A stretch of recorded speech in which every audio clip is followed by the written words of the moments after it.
and I like the way it's written. All of you, can you drive a stake through the heart of ballot initiatives yet? Senator.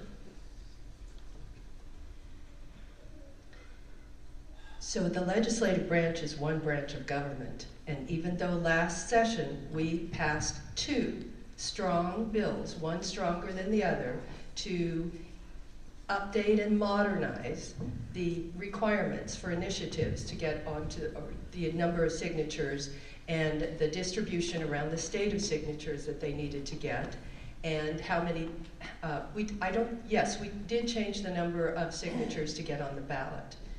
But the governor vetoed both of the bills.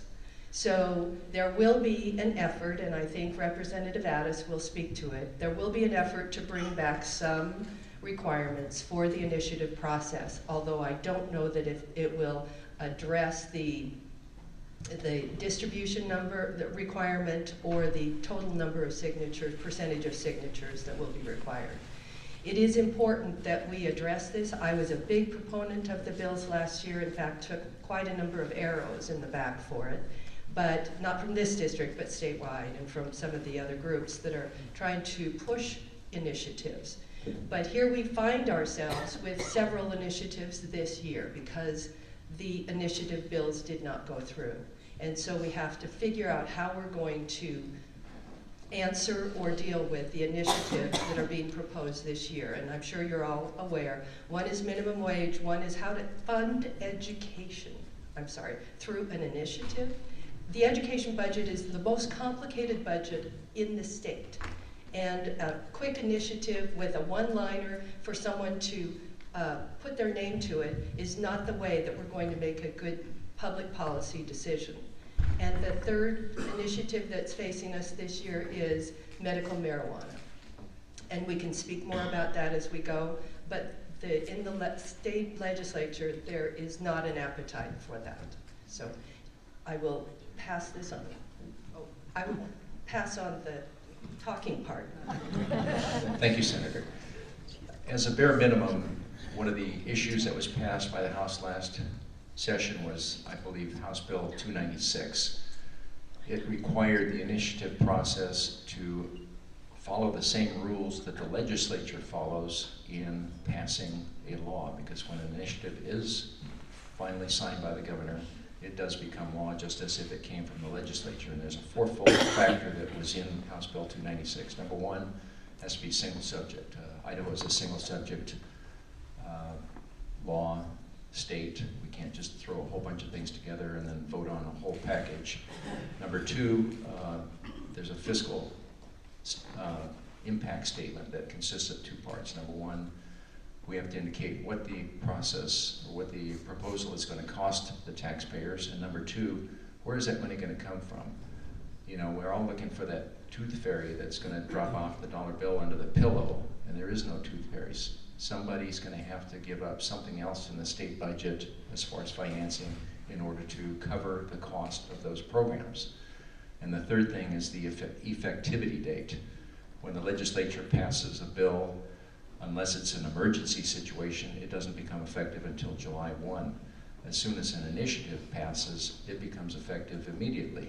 And in the case of Medicaid expansion, for instance, we had a law and absolutely no rules, no mechanism, no agency to handle that. So it creates a whole bunch of chaos, uncertainty in funding, and the whole process. So as a bare minimum, we have to have those elements apply to the initiative process.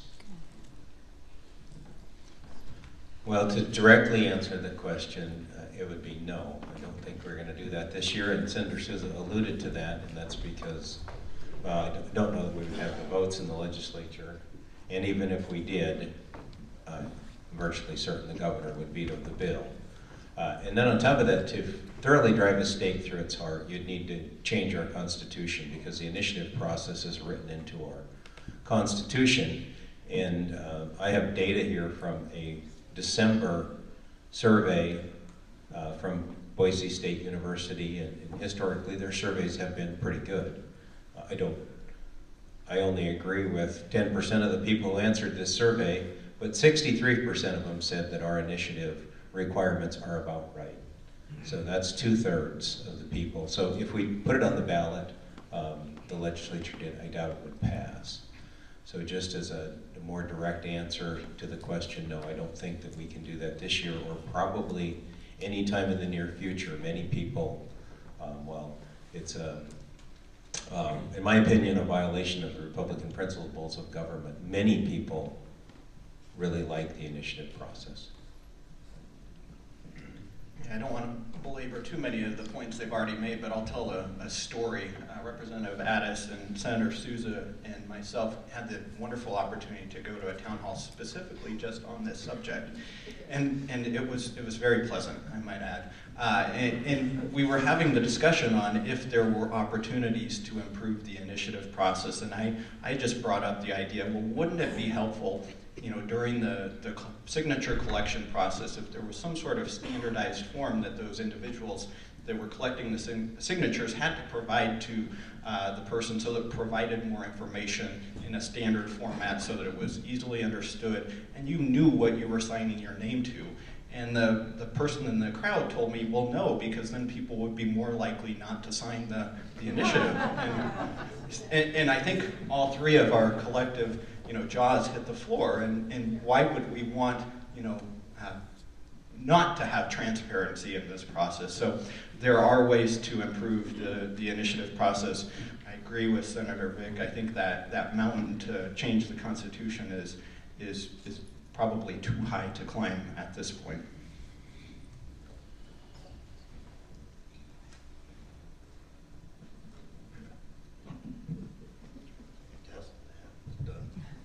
Thank you.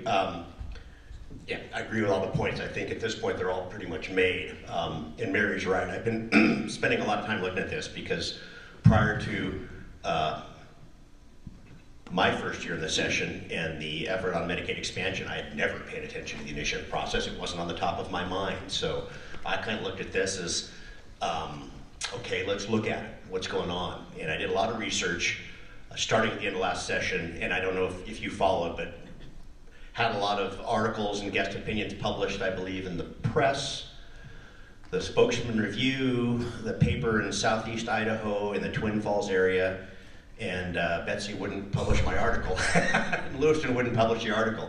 And it has to do with good governance is what this really is. It's a Republican form of government. And it's all about transparency and integrity, and bringing more integrity to the process.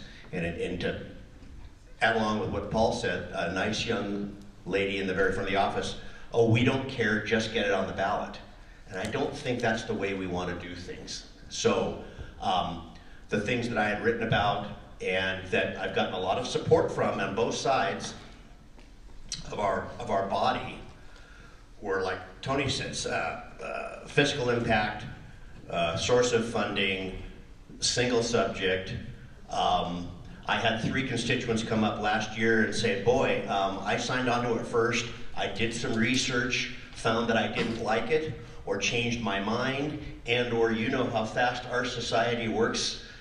There's an 18-month period to gather signatures. The guy says, boy, I really wanted to take my name off it, and I can't remember if it was Medicaid or horse racing.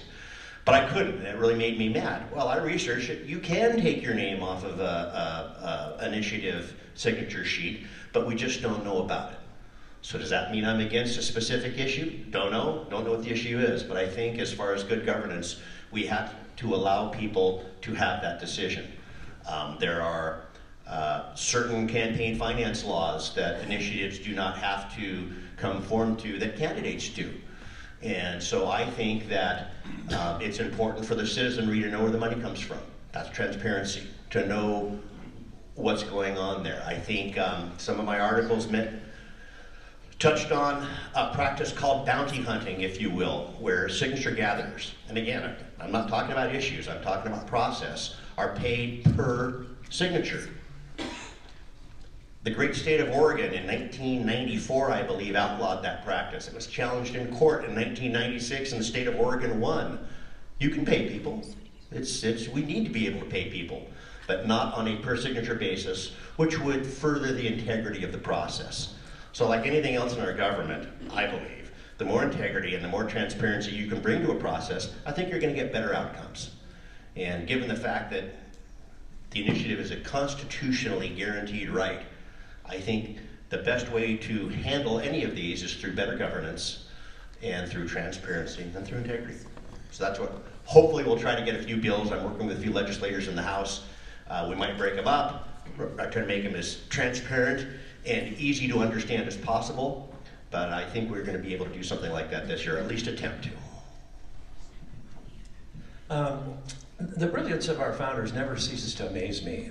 They gave us a constitutional republic, and I will tell you, my hair just about lights on fire when I hear people refer to our democracy, because that really upsets me a lot. A democracy basically is mob rule, and they were worried about that. Democracies always fail.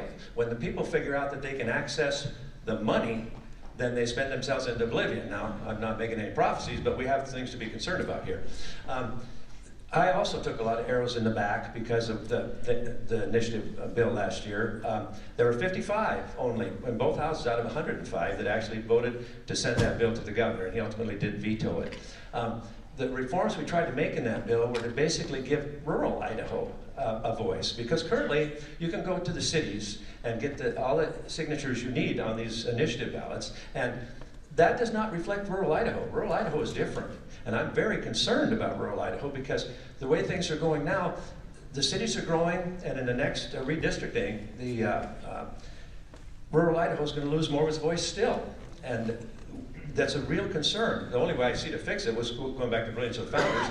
They gave one senator or two senators for each state, and what that did, Wyoming has 528,000. This I looked this up a few years ago. 528,000 citizens per senator. California has 38 million citizens per senator. But the reality is, Wyoming has the same voice as California in the Senate. The way to fix Idaho's, which that ship has already sailed, I don't think we get there from here, it would be for each county to have a senator. I have 3 senators here, that would be a problem, but I don't think it's going to happen. But as we move more towards the urban mindset, and more people are going there, basically the rural area is going to lose their voice, as we are. And this initiative thing, we tried to give the rural Idaho a little more of a voice by requiring a percentage of signatures to come from rural Idaho rather than just in the cities. So it's a concern. I've heard an idea to reform this. Maybe in one way it might help a little bit was if they already know your political party affiliation. So when you sign an initiative, because we do have that still, and I don't see it going away this year, or changing this year even, but when you sign, then your party affiliation would be listed. So when it appears on the ballot, if there were, say, for Medicaid expansion, there were 75% Democrats that signed that, then at least the people, when they go to vote on the initiative, would have known that, because that might make a difference. And oftentimes, these people are not hemmed in with the truth. And there were a lot of misconceptions about what expanding Medicaid actually did. I have a person in my district who, and it's a really sad story, she took in her mother to live with her 15 years ago. This is back then, and this is kind of off the map. Maybe I better just quit there. Anyway. I just want to follow up on what Representative Mendive said about rural Idaho not being involved. I think it's, correct me if I'm wrong, but 4 major areas in Idaho, major cities, could determine what's going to be on the ballot. You really don't have a voice on that. What happens on an initiative, on the impact to yourself, cascading effects, the consequences. So if you remember a few years back when, like, let's say you're going into a store and somebody asks you to sign an initiative, just remember a few years back when a congressional person said, hey, just sign it, we'll figure it out later. Thank you. Well, frankly, I'm concerned about the tone of the question altogether. I think the idea of putting a nail in the people's right to petition the government would be definitely a step backwards and toward more centralized tyranny. I think that for me, it's the integrity, as it was discussed earlier. First of all, the idea that big money can come in from anywhere and concentrate on 4 or 5 areas of the state and legalize marijuana, just legalize it. Now remember one thing, if the legislature so desires, it can repeal that. They did it with term limits. So I find it interesting that when it came to the Medicaid expansion as an example, there was no talk. It was the law. this, we're going to fund this one way or the other, despite some of the objections of some of us. And then the other thing, you don't fix this. I'm going to hand you a piece of paper and lie to you about what you're signing, and you, on your way to the grocery store or on your way to wherever it is, are not going to take the time to read. I'm going to believe, don't we usually just believe what people tell us? I'm going to believe this, I'm going to accept this, I agree with it, and I'm going to sign it. And then it turns out it is not the case. And I believe that's what happened with the Medicaid expansion, and I think that alone was enough for the legislature to have at least considered repealing that law. So anyway, that said, I think we should move on. Thank you.